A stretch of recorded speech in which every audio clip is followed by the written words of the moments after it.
Hello, Just Too Good, or Just Too Film, wrong channel. I'm joined by Orion. Hey, we finally, we didn't think we Woo. would make it 3 episodes now. Three Yeah, episodes. this is turning out great, man.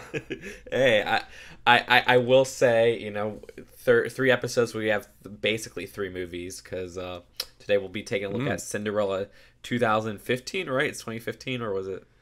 I guess depends on what region you're in, but yeah, pretty much 2015. What was this? This was one of the first Disney remakes. Yeah. Was it? Well, Or like was of the what modern was the ones. first? The first one was probably Alice in Wonderland, though. 'Cause that one was like, Oh yeah, I don't really count that one. yeah, Well, it's that one's like a different kind of thing, and that one made like $1 billion when it was released. I remember, it was a huge thing. I But still have I don't understand how. it was I remember not liking that one at all. But and the original is such a classic. But we'll be taking a look at that and the original Cinderella compared to Perfect Blue, which I was almost tempted to check out. Apparently, there's a live action Perfect Blue adaptation. There is? Yeah, I think it's a TV show though, like a short Okay. series or something like that. I have never heard of that. Now I'm very curious. Yeah, me too. I'm like, how? But first, I wanted to say, what movies have you seen recently, if any? Let's see. Not a lot. I rewatched The Irishman twice over this weekend, so I was pretty stacked. You watch it twice in one weekend? Yeah, here, wait. I'll watch movies and I'm like, man, that's really good, and then I'll forget about them. So I actually have to pull up what my log is because I'm pretty sure I saw some other stuff. Oh, I saw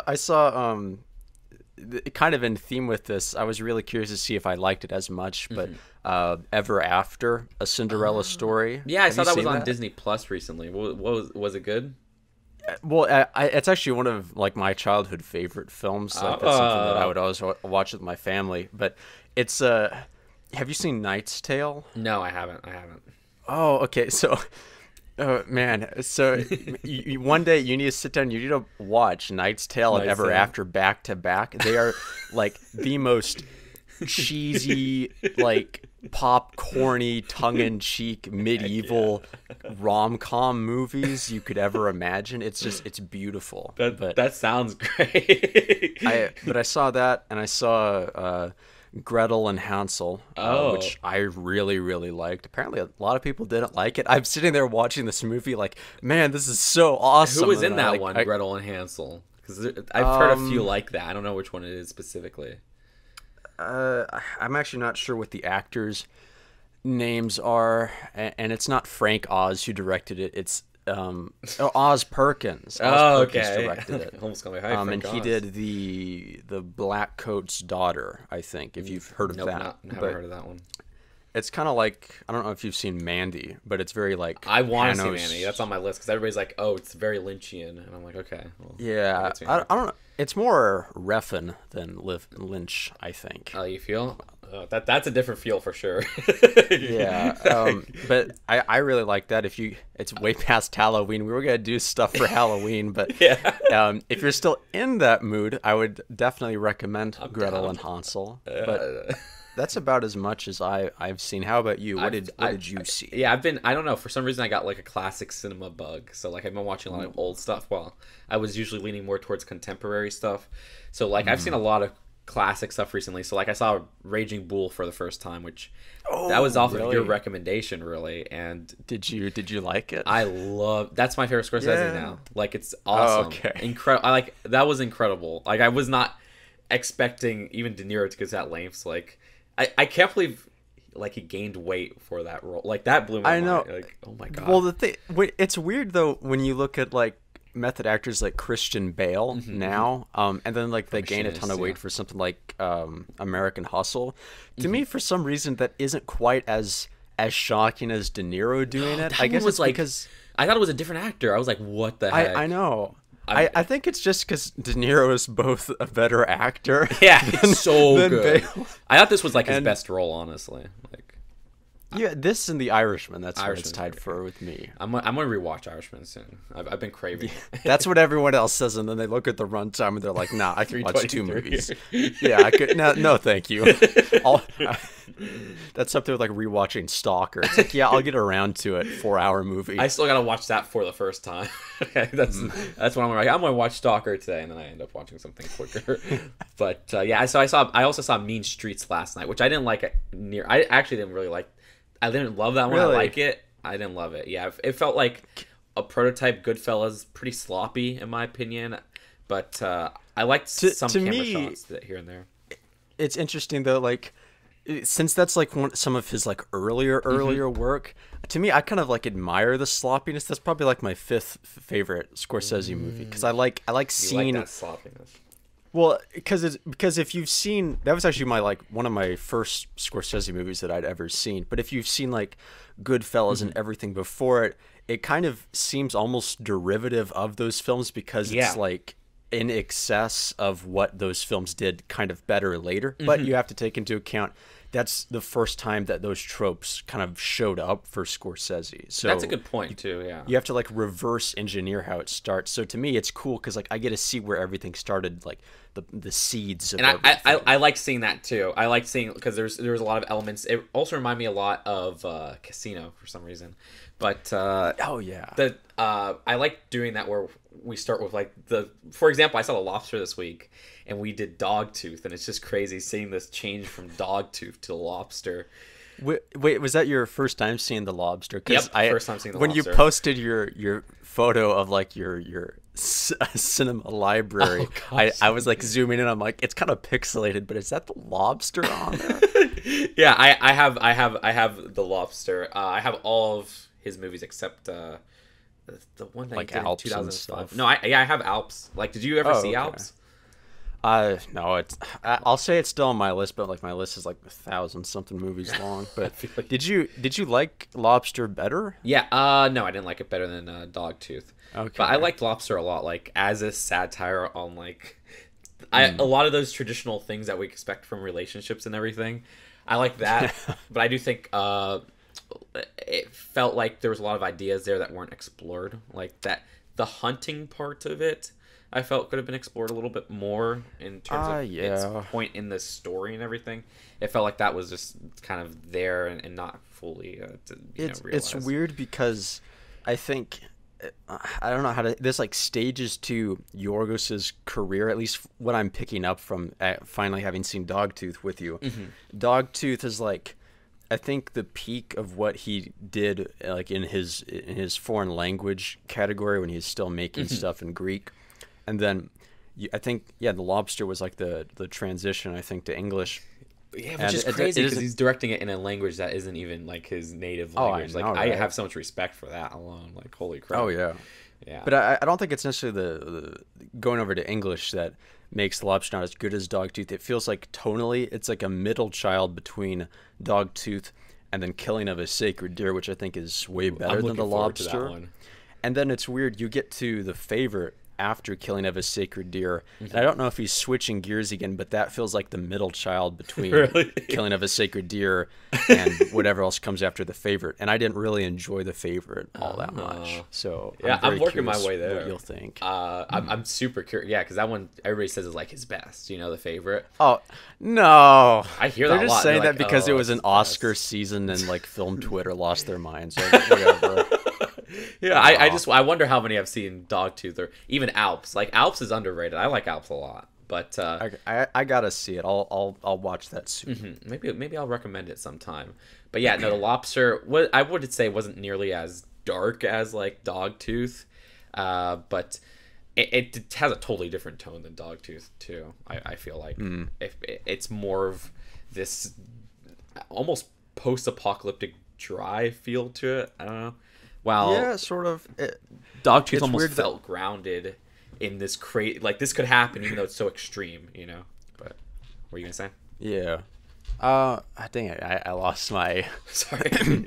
I lost my train of thought for some reason. Dang it! No, but... I had a really good point I was gonna make. Sorry about that. I got the Criterion channel. I remember you recommended it a while back, and I've been using it to watch a lot of like Michael Haneke films.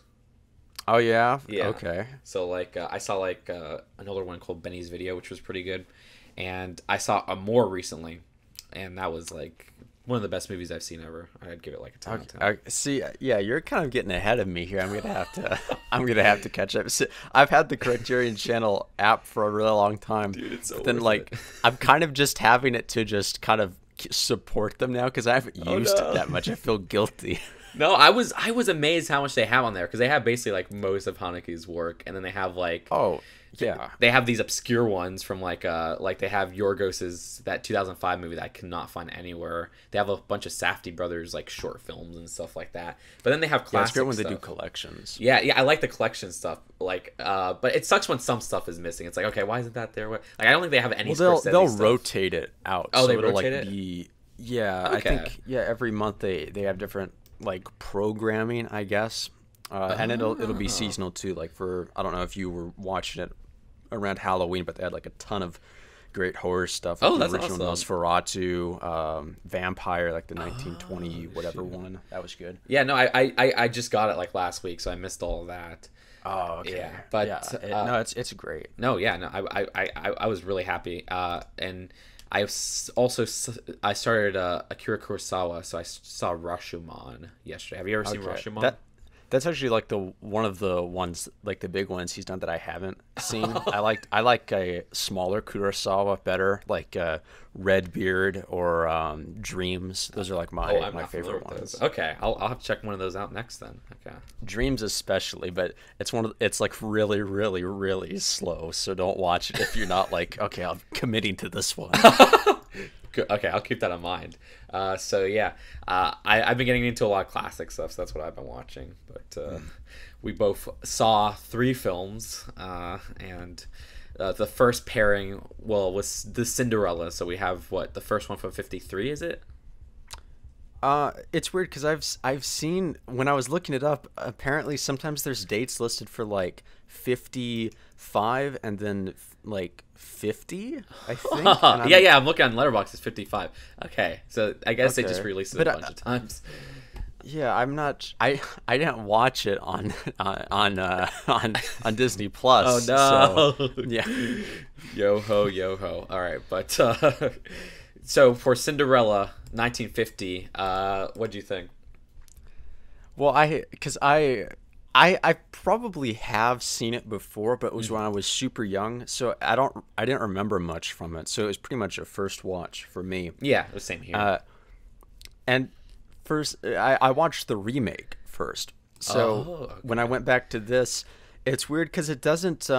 It's not really like a traditional movie. It feels a lot more like a cartoon in a way because it's just about an hour long, maybe a little bit over. And the way it's structured, there's a lot of just like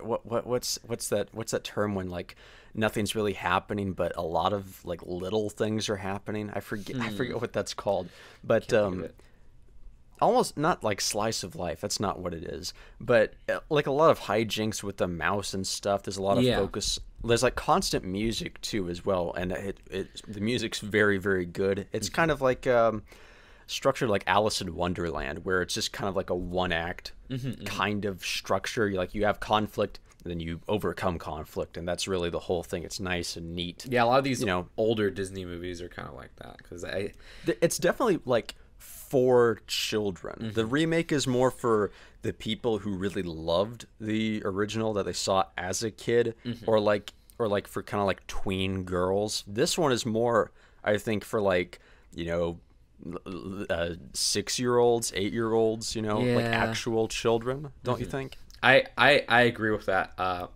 To me, the appeal from the adult perspective, like I like the music, of course, but I love just the art style of it. Oh, the color. Yeah. Oh, I love when they're opening, the opening, and they're showing the tail, and it was almost like a watercolor or something like that, and I loved that. But then just that grainy 50s Disney hand-drawn animation, I really love. So that dazzled me. But I do agree that it felt very simple in that regard, where this is skewing pure, towards yeah, it's skewing towards a younger demographic, But I thought it was still entertaining enough to get me through the whole thing and enjoy the animation. It's kind of a hard movie, like, if you're rating it from, like, I don't know, the perspective of, like, well, was the story good? How about the writing? Right. What about the characters? Like, no, not really. But it's not really meant to be kind of like, again, it is kind of more like a cartoon in the sense, you know, where it's shorter like that. Yeah. Oh, yeah, you talked about, like, the Disney grain. Have you seen the comparison where they show, like, the original celluloid or prints or film or whatever, and then they show how they, like, for the different release that they did recently, or like in the last couple of years, they just totally scrubbed all the grain out. The colors are all, like, super. I have not seen where I want to see that. Oh my gosh. Here, you keep talking. Let me look this up. Okay. Well, either way, I will say I liked the songs. I liked them better than the ones because I rewatched Snow White recently and I didn't really get anything from that. But I liked Bippity Boppity. That was pretty good. The whole structure of it didn't try to be anything more than what it was, which I liked. And I feel like that's a problem with the remake a little bit, but we'll get to that in a bit. And let me see this. Sure. Yeah. So there it is. Oh my gosh. It's totally different. Yeah. It's totally different. Well, I didn't watch it on Disney Plus either, but that's all I will say. I mean, it still looks like, compared to the other ones, like the live action remakes, I still think that's better. Yeah. But to me though, it's like, why? I know. You don't need to make everything look perfect because it loses a lot of its soul in that regard. And I think It's the original like looks way better. a Demon Souls versus Demon Souls remake. I'll take your word Not for really, it. but- I don't like recently they had, I think for the Spider-Man game, then they update Peter Parker's model or for no reason. His face. Their reason was for the remaster, it better matches the lip sync for the actual mocap actor. And I'm like, I don't know. Yeah, that's it. Wow. All right. But yeah, for Cinderella 50 or 55, it's pretty nice. Yeah, it's pleasant. You know, it's a nice way to spend the afternoon. You know, and I thought there was even some funny parts. Like I like how exaggeratingly ugly like the stepsisters are. I think they're like I think. That's I forgot to ask though. Sorry if I'm interrupting you. No, you're good. How much do you know about like the OG Grimm's brother or just Nothing. legends I know of nothing Cinderella? about it. So, growing up, I read like I had a very high reading level. I was reading like Lord of the Rings at like age 8. Yeah, I remember you said like you read like Jules Verne or something like that. But I had this volume of like all the Grimm's brother collection stories, and I've forgotten quite a bit of them. There were some very obscure ones, but in the like original quote unquote, since you can't really like pinpoint the original, but in the original Cinderella story, it's a lot darker, and one of the darkest parts is that the mother has her sisters cut off pieces of their heels and toes to fit into the shoe. Oh my gosh. And that's how they get found out. Actually, it does fit, but then they start bleeding like crazy and everything. It's really dark. And there's some like other stuff that happened. I really can't remember a lot, but that really that was interesting to me after having seen these two different versions, and then Ever After as well, where it's like, man, they really ought to do R-rated Cinderella. You know, it'd be a good horror movie. Yeah, I'm amazed they haven't, dude. That's crazy. Oh my gosh. Wow. All right. Well, Cinderella 2015. What do you think? You know, it's interesting because here we go with the ratings again, but this was like a 5 out of 10, and then the original Cinderella was like a 6 out of 10 for me. Yep, which same again, here. 6 out of 10 doesn't mean it sucks. This isn't, you know, school or anything. So Yeah, that's I don't like. People always say, "Oh, 6 out of 10 sucks," but to me, like 6 out of 10 is above average. So that's it. Like that's my like. It was okay. It was pretty nice. Like I have some more faults with the newer Cinderella, but I actually. It is the best of the Disney remakes because it doesn't I don't know, it doesn't feel like it feels like someone like genuinely had an idea to like kind of improve a bit or expand on stuff more. I like how Well, at first off, I didn't know who was in it. So like the moment Kate Blanchett walked on screen, I was like, "Wait, what?" And then, like Alexander Skarsgård, not Alexander Skarsgård, which Stellan, Stellan, the dad he Skarsgård, was the Duke, right? walks on screen. He's like, "Oh, I'm the evil Baron," and stuff. It's like, whoa, he's in this too. So the casting was good, but with Kate Blanchett's stepmom. Mm-hmm. They it was really weird at first. They're like kind of fleshing her out almost, and then you have like a scene between her and Cinderella at the end where she's talking about how she was like, afraid of being nobody and stuff. Like they're kind of like fleshing the character out a little bit. It seemed like they started trying to in the beginning because when the father is found dead or whatever, like the sequence of events, she has like a moment where it's like she's just destroyed. Yeah, exactly. And I was like, that's interesting. But to me, it felt like they didn't do anything like that about it until the very end, where it just feels like it's tacked on and it's not personal anymore. That's why I do kind of like it in a way. Like it's not great or anything, but it doesn't feel shameless at all in how it's like remade. I will say, I agree with that because tolerable. I love. One thing I loved about the movie was like the costume design and the set design and. Oh yeah, all that they put effort into compared everything to like the was going so well until the end when they pan out and show like the crowd of CGI people. It's so terrible. Like, oh my god, you guys were so close to getting a perfect rating, and then you ruined it at the end. There you go. Yeah, but for me, even then, I still feel like they tried adding to this, but it fell flat because it didn't.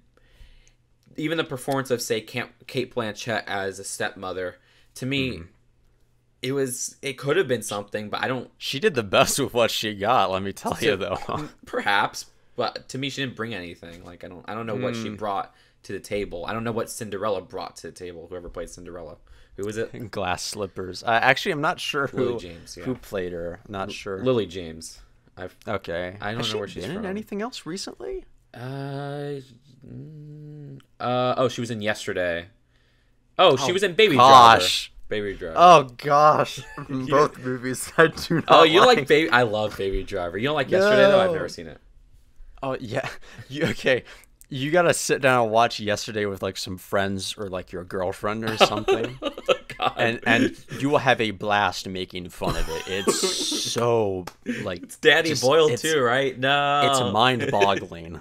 Yeah, no, Danny Boyle is so weird. Like he'll have such great like hits, and then it's like, wow, that was bad. Speaking of that though, we're kind of like talking to what the cast, what they brought and stuff. Kenneth Branagh.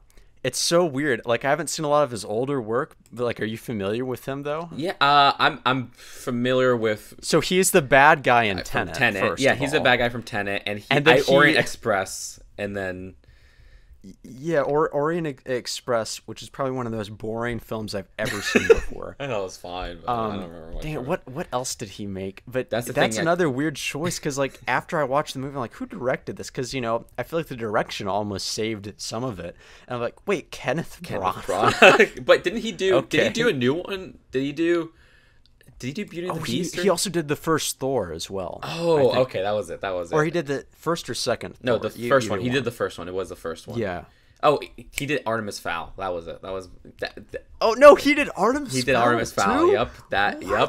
Yep. Oh, you could see. Yeah, now I'm looking. Okay, so like he did Cinderella, Murder on the Orient Express, Artemis Fowl. It seems like he just does studio movies now. Thor, Jack Ryan. Yeah, I don't know. He directed. That is such like an all over the place career. Like how you go from Cinderella and Murder on the Orient Express to like Jack Ryan, and then I think he directed like a really good Hamlet. Yeah. Apparently Hamlet, he does like a lot of movie. those Shakespeare ones and stuff like that. That's bizarre, but I don't know. I guess he wasn't like that bad of a choice for this movie, but it was definitely more interestingly directed than say I don't know. The Lion King, Aladdin, whatever the. You could basically just list off all of the Disney remakes, pretty much. Yeah.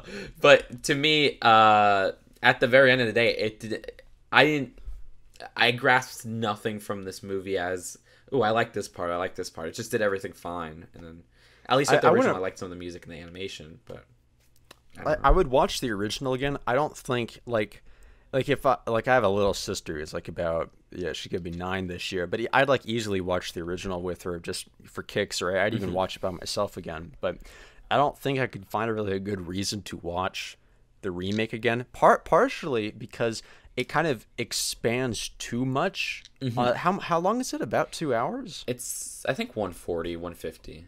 Yeah, something like that. But like all that time that they add, and they're like trying to make it more like movie-ish. They like add character arcs. They add all this stuff to it, but it's kind of just unnecessary trappings to like what the pure like just joy of just watching the simple, fun, lighthearted-ish cartoon. Those things that they add aren't It's exhausting, almost. It's not anything new or fresh. Like they added some trope elements in arcs. I'm trying to recall some specifically. I wish I took notes of them specifically, but I really don't remember some recall of those. Yeah, but they were present. The expected arcs that we from something like this, and I wish if you're going to try to add new things to the story, try add legit actual new things. Exactly, Yeah. that's where I was at with it. Well, and also just like it proof of the pudding. Or, wait, no, maybe that's not the right word, but right phrase. But it just shows that like tonally, and we talked about this. When did we talk about this? We were talking about like tonal stuff with cartoons. It's in one of these podcasts, but with this though, it's like the scene where the pumpkin carriage transforms back into like a pumpkin. Felt almost like what is like Guillermo del Toro directing this or something? It's a little bit horrifying because it doesn't like. And like the lizard people, it's like, dear Lord, it's absolutely terrifying. Yeah, they have like sharpened teeth, and they're all, their pallor is just all... When they were transforming the carriage and the people, that whole scene was, to me, that was like a CGI mess. It wasn't funny. It was annoying. It was it Helena Bonham as the? Yeah, it was. She was. I didn't think she worked with that role. Well, it's weird though. It's like I don't know why they cast her in a role like she has like 5 minutes. Yeah. I think you talk about bringing something to the role. I feel like you could have just found like a nobody and could have done better, because then I wouldn't be distracted with the fact that like, whoa, Helena Bonham Carter was in this for like 5 minutes, then nothing else. That's a good point. If she paid for this. It was distracting. Yeah, it was a distracting role, and it didn't work in my opinion. And that whole scene was like a CGI mess. Yeah, well, and but like.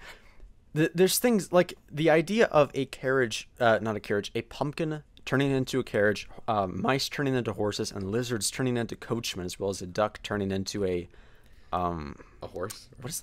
Is it the horse? No, the duck turns into the coach master, I guess. I don't know. A lot of people to drive a coach, but apparently, like that idea in itself, I don't understand how you can like think of that idea and then go, okay, yeah, live action, that's what this needs. Exactly. Because in the original, it's like you have a different kind of logic when you're working in the realm of animation. You can have bizarre things happen and it totally makes sense because the fluidity of the medium or the genre of animation allows for that to happen. You're constrained so much physically. You're operating within the realm of like actual real world physics, and the further you stretch them in a live action movie, the more uncanny it gets, and just it doesn't work. And I don't understand why Disney, well, I mean money, yeah, I understand obviously, that. yeah. From a creative or an artistic perspective, it doesn't make any sense to me to do. I would actually just King. Oh my gosh, I mean, I would actually take the script from this movie and I would add more ridiculous stuff to it, and then I would animate it. That's what I would do if I was remaking these. I would remake all of the, like, if I wouldn't want to, but if I was forced to at gunpoint by Disney, I would remake all of their like movies that they have done, but I would do it in animation with maybe an updated script, maybe like or CGI maybe an or updated something. Visual style, maybe. But I'm more of a fan of like the hand-drawn stuff. Same here, So 100%. yeah, so try to get that. It'd be super weird to see like the the dad, he's like voiced by Dwayne Johnson. He's built like Maui or something. He's kind of like all circular looking, like yeah. a 3D model basically. Just I'm not a huge fan of that style. So, but yeah, like that's what I would want to see happen. It doesn't make sense that they're doing it in live action. Never will. Yeah, that's a big problem I have with these, and it's losing a certain charm that I really liked about the original when they translated that. And it's weird because you have this need to be realistic, so like the rest of the movie looks so real, lived in, and then you have goofy Like, moments like jarring. that. And it's jarring, and it just doesn't work. But Maybe it would work if they did it more subtly. I guess actually maybe that's where Branagh kind of failed as a director. Sorry, Branagh, but you were great in Tenet.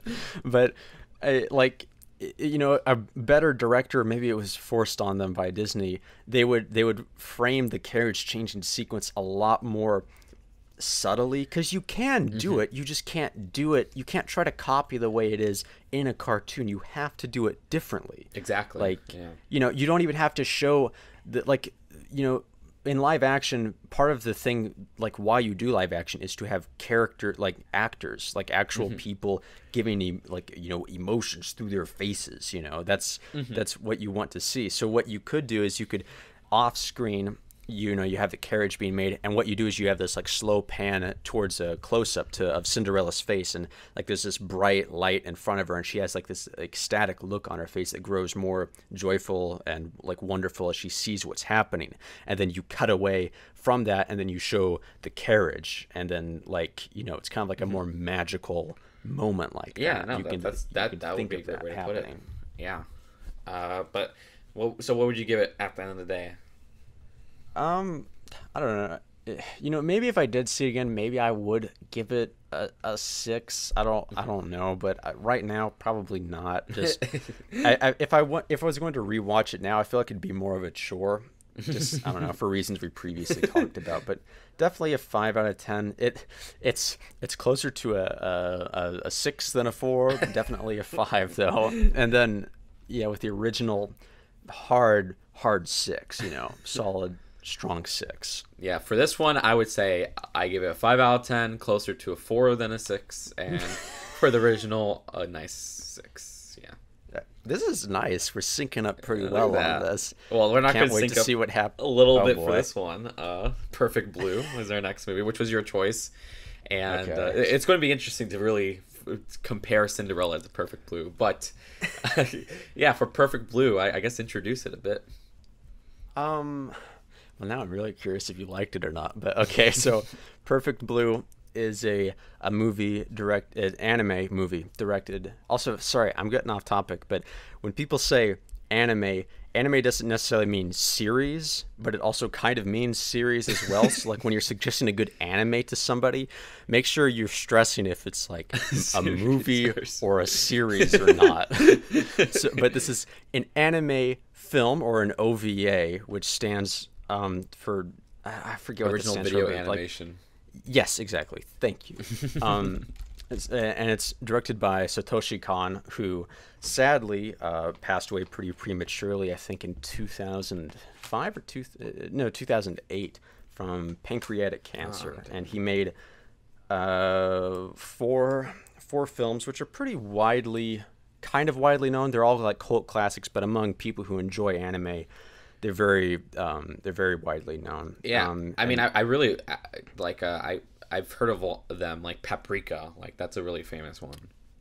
Yeah, for sure. And Perfect Blue is how do I describe it? It's a story about a pop singer turned actress who begins to experience a breakdown of her life as she's stalked by this obsessive fan, basically, and that's kind of the premise, and that's who it's directed by.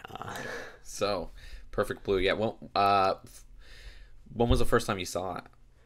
I saw it probably in 2006. 2016 or 2015, I think. That was like when I started getting into film, and then I had seen like back to back just amazing movies, and then like I got into anime at that time too. Awesome. So I really loved it then. And I hadn't seen it for a while, and then I watched it again, I think in 2018, when I was kind of going down the anime rabbit hole again and kind of binged all of Khan's work.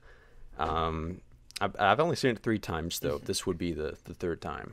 Yeah, so I will say I did really like it. I did really like it. Oh, you did? Okay. But yeah, no, Why not? No, I said I did really like it. I did. Oh no! Oh my gosh! You thought I said didn't? No, I did. Oh, roller coaster right there. There you I go. would have. No, I liked it a lot. But okay. I wouldn't say I loved it, but as people, I bet you could relate to, as people who have like an online profile. I guess at this point, everybody has an online profile that has some kind of following. Oh, sure. Yeah, easy. Yeah. You put something out there, someone's going to watch it or listen to it or view it. Exactly. And so that part of this movie, I really love seeing that exploration of fame and what people could take from what they know from you and take that as something totally different and create something crazy, So I was thinking about that as I was watching it. Like, you specifically, this must kind of resonate with you somewhat. Like you, you personally, like that's crazy. I felt that. I love the animation style because it looked very not like anime. Like, it wasn't like super cutesy. It was like more gross and real. Oh, the best kinds of anime are the anime that aren't like anime. From what I've seen, I agree. Because I don't like that traditional style. It's just annoying. But I will say, with the art style and animation, I didn't like how some stuff in the background was still, like the fish or something like that. Yeah, stuff like that. You kind of have to make affordances when it comes to anime because, like, not only was Perfect Blue Khan's directorial debut, but the budget it had compared to like something the budget like an animated film made in America at the time would have had, absolutely minuscule in comparison. I can imagine. Because in the Japanese like workforce, it's always about like pumping out as much as you can in efficiency. So the anime, I don't know how much you know about like the anime studios and stuff, but you literally have I'm not aware of any hundreds and hundreds and hundreds of shows and movies coming out like all the time. There's like an oversaturation, not as much as there was back then, but even back then. So you have all these studios just like throwing money at like all these different projects, and all these projects are made on like hamstring budgets. That's why like Ghibli films are kind of like the best you can get in terms of background and frame rate, because those have like the actual highest budget that you can really get in anime. Everything else is made on like peanuts. It's insane. Well, I didn't know that. It was a flaw, but that puts into context. So thank you. I wasn't aware of that. So I love the animation style, even that alone. So it had that of Cinderella, where it had some great animation, but for me, the only problems with the film beyond that one little thing is, like, I felt like that twist part of, well, I guess spoilers. Yeah, spoilers. I'm gonna put that for Cinderella a little bit. Yeah, Cinderella. Does she get with the king or whatever, the prince? Yeah, does she get with his father or him? Spoiler alert. No, but in Perfect Blue, that part of it being the manager, Rumi, right? The manager's name was Rumi. Yeah. That part it seemed a little bit like contrived, and it felt more unrealistic in that regard. Like, I liked what they were doing so much before then with, is it in her mind? Is it this part? Is it like a real manifestation? Is she just going crazy and all this? To see it become this reveal of, oh, Rumi was the second personality that she grasped from her, it felt off to me. I think, though, I kind of half agree with you, because it would have been interesting in hindsight to have kind of explored the more inner mind part of I'm really bad with names. The main character's name I forgot was her name.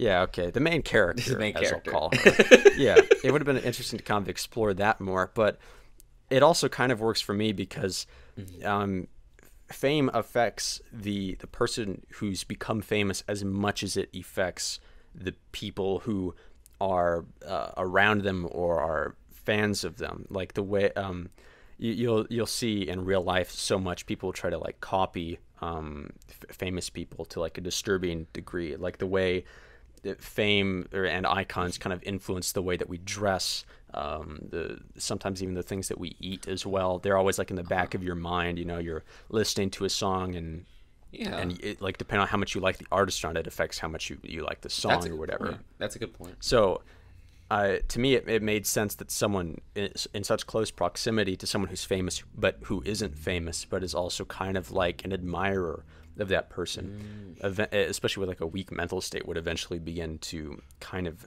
fracture a little bit as they deviate from what they're used to seeing. Especially like the scene where... Oh, sorry, go ahead. No, that's a good way to put it. I was going to say, that's a good way to put it, even though I still don't think it worked for that part of the movie, but I see why you didn't mind it as much. But what specific scene? Oh, the scene where like when she's agreed to do like the scene where all like the guys are ganging up on her on the stage and the rape stuff. Scene, yeah. It's really interesting though.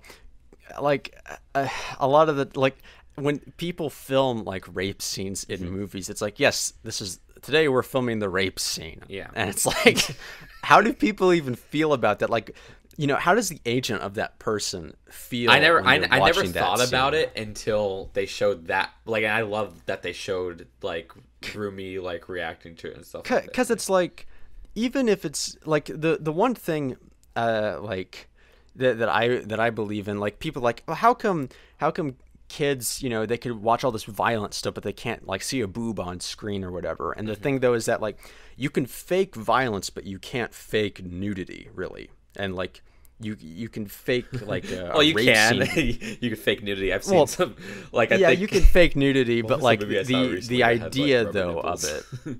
I see what you well. mean though. Yeah, I know what you mean. Yeah, I see what you mean. You can't. it like Yeah.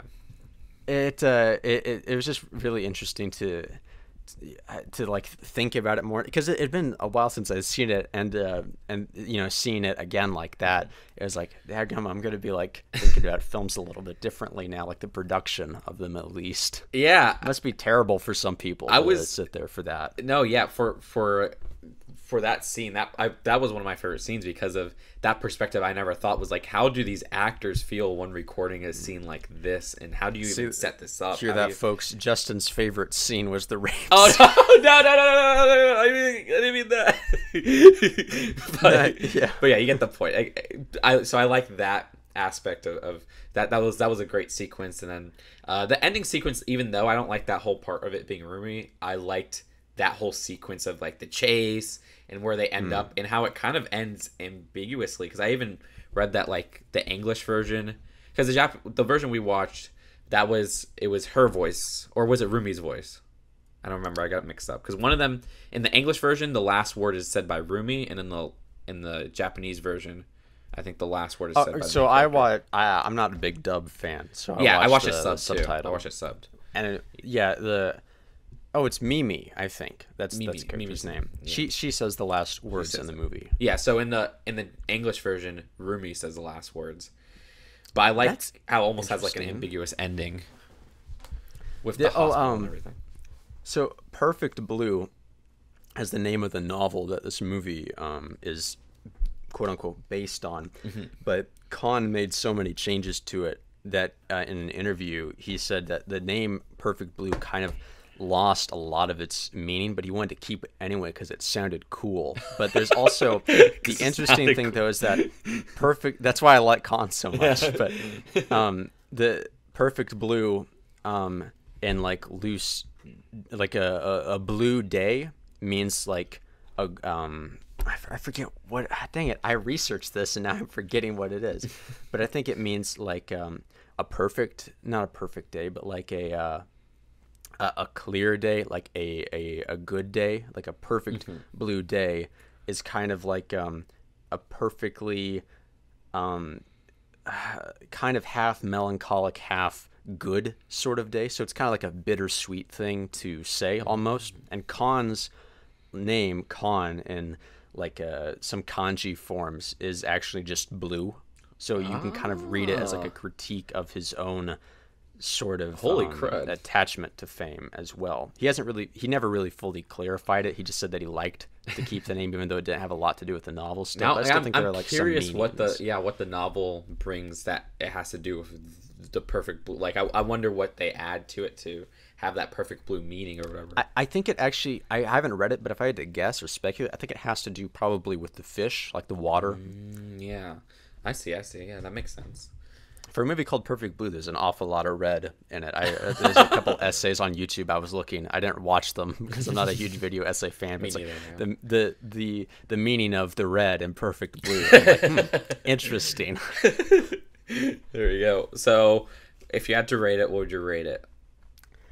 I didn't like it as much this time around. I think that's because I've seen a lot more since not since I first, but since the last time I had seen it, and I also saw like all of Khan's other work, and I think it still is a very, very good movie. But instead of like I had rated this like a 10 last time I'd seen it, I'd probably go with an 8 now. Like it's really, really like genuinely good. But I don't think it's not his best, and it's not like my favorite anime movie anymore, at least. Yeah, I'd go with an 8 as well. I mean, what parts did you not like about it?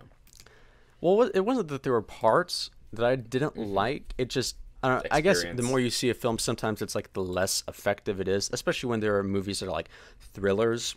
You could say that with thrillers, though, it's more about like the design of the thrill than the thrill itself the more times you watch it. And not that Perfect Blue's thrills are like poorly designed or anything, but I wasn't as like enthralled with it this time, really. Yeah. There wasn't something that made it stand out so much. I was like, wow, that's like really amazing. Like to me, I love films where you can watch it and then you'll get even more from it, you know. Well, but those are very hard to find. Actually, I would recommend, though, at some point in the future, rewatch this movie again. There might be some stuff you missed. The way Khan had an editing philosophy, I'm sure you probably saw in this, the editing is like phenomenal. The way he'll do like match cuts and stuff. I love it. And it gets more I didn't even insane. shut that up. I do really love the editing of this movie. It's like with that third act, like how crazy it gets and how he conveyed that in film. I love it gets hard. His career gets crazier with the editing like that the further on he goes. I really want to see Paprika. He said he kind of wanted to try doing live action stuff, and he did mess around a little bit. He never released anything, but he said he wanted to stick with animation because you can use quick cuts better than in a film. Like I remember there was like something he talked about where if you film a man in real life putting like something into his pocket, that takes like so many frames for like live action to convey, and you can't quick cut it. But with animation, you can have someone put something into his pocket with 5 frames, and then it can flow much better and more effectively that way. And then you can have different types of cuts in your movies that you can't get with live action. And to him, it was all about like the edit. Yeah, that's awesome. That's awesome. Yeah, what are we gonna watch next? Oh, well, I was going to say actually, how did this relate to Cinderella? Oh, okay. Yeah, to put it back on track. Don't worry, I'll cut. They're both girls who went crazy. One of them went crazy from probably all the mouse dropping she came into contact with and maybe inadvertently ate, poor living conditions, her deteriorating mental state because of abuse and the loss of her father. So you think Cinderella went crazy? Like, I think there's a version where she probably went crazy. Yeah, I think that would be kind of the R-rated version could be worth exploring, where it's like part fantasy, part reality. But yeah, I don't know. Comparison though, they're both women who wear dresses. Cinderella's dress, at least in the scrubbed version, is now blue. It's not a perfect blue or anything. Yeah. I'm sure that there are you probably have more valid comparisons to make. Oh, to me, yeah. Than I can.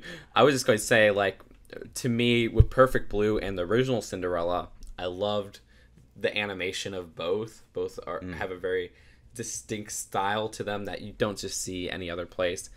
But beyond that, they are very not alike. I think Cinderella is less plot driven and more of just like we almost said, like almost like a slice of life. And then Perfect Blue is plot driven, and it's this whole thriller story. For the new Cinderella, though, I don't even know what I could put. There's nothing. I don't think there's anything that links them. Well, you could say they're both about not girls necessarily, but women. I guess they're both about women who are put into situations where they're trying to escape a reality that they're presently put in, or they're having problems with the reality that they're put in. One escapes into a genuinely real fantasy where she marries the prince. The other experiences a terrible psychological fantasy where there's like murder and everything. That was awesome. That was perfect. Yes, that was perfect. That was Blue, good. you could say. You totally okay. There you go. No, that was. I saved it. You saved it. Good. Thank you for that. All right. So yeah, next. Oh my gosh, I've been thinking about like what's the next movie I'm going to recommend, but I got it. What's your what? You go first though. I actually didn't even think about this, to be honest. Okay, do you want me to go first? I really, yeah, you go first. I kind of wanted to have you watch like more anime stuff, but we should keep spicing it up. We'll maybe do anime the next one after. The next one after. It's funny because the one I'm going to recommend a Japanese movie, but it's not anime. Okay. Okay, so my recommendation is a movie called Cold Fish. It's from 2010 and it's by Sion Sono. I just heard it's great. I don't know anything about it. Okay, I don't know anything about it either, so this is like probably going to be the perfect one to watch. Cold Fish 2010, Sion Sono. But I heard it's a great movie that let me see. I have a huge watch list of stuff that I've never seen before. So let me take a quick peek here. And it could always be a movie that you love that I haven't seen. Yeah, well, like this time it was a movie I love, but I want to see what's something I. Actually, there's some Malick movies I haven't seen yet, but I don't think I've ever seen a Malick movie. Wait, okay, so if we're looking for something that's comparison-wise, what's like Cold Fish? I don't know anything about it, so you just pick a random movie, honestly. Let's do Stanley Kubrick's Lolita. You want to do it? Yeah, let's do that. Lolita and Cold Fish? That's the only Kubrick I haven't seen, so I need to see that. Lolita and Cold Fish. Yeah. Let's do it, dude. Let's freaking do it. All right. Continuing the trend of just absolutely god-awful pairings. Oh, man. Well, I have not seen a Stanley Kubrick movie that isn't a short film. So it might be my first Stanley Kubrick movie. But this will probably be a terrible introduction to feature length then. I am so hyped. All right. I've never seen a movie from him, so this will be interesting. Cold Fish and Lolita. Again, what year did Lolita come out? Because I know there's like remakes that are crappy. 1962. 1962, and then Cold Fish from 2010. Well, that's it, guys. We're still looking for movie questions, so post them in the comments, all right, guys?